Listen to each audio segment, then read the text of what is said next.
करमाळा तालुक्यातील कारखानदारांनी शेतकऱ्यांच्या ऊसाची बिले 8 दिवसाच्या आत जमा करावी, अन्यथा आंदोलन करण्याचा इशारा बळीराजा शेतकरी संघटनेने दिला आहे. मी अण्णासाहेब विठ्ठल सुपनवर, बळीराजा शेतकरी संघटना सोलापूर जिल्हा अध्यक्ष.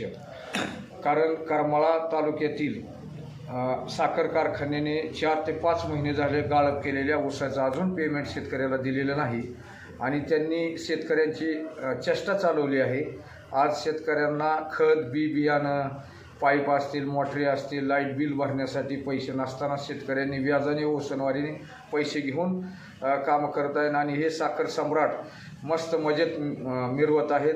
या साखर सम्राटांना धडा शिकवल्याशिवाय आम्ही बळीराजा शेतकरी संघटना, बहुजन संघर्ष सेना, स्वाभिमानी शेतकरी संघटना, राष्ट्रवादी, परत रयत क्रांती, रासप हे सर्व मिळून आम्ही साखर आयुक्तावर बेमुदत धरणे आंदोलन करणार आहोत.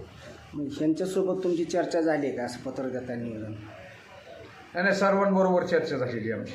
मग कार्यकर्ते किती साधारण अंदाजे जातील? 100 कार्यकर्ते जातील. 100 कार्यकर्ते. आणि तुमचे बळीराजा संघटनेचे वरिष्ठ पदाधिकारी?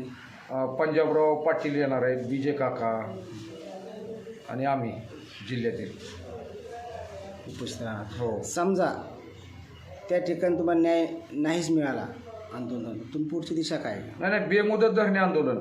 जोपर्यंत आम्हाला न्याय मिळत नाही तोपर्यंत आम्ही साखर आयुक्ताला पैसे घेतल्याशिवाय तुम्ही उठणारच नाही. आम्ही असे निवेदन आपण कोणाकोणा निवेदन पाठवले? आम्ही साखर आयुक्ताला पाठवलेले. जिल्ह्यामध्ये? नाही, साखर आयुक्तालाच पाठवले.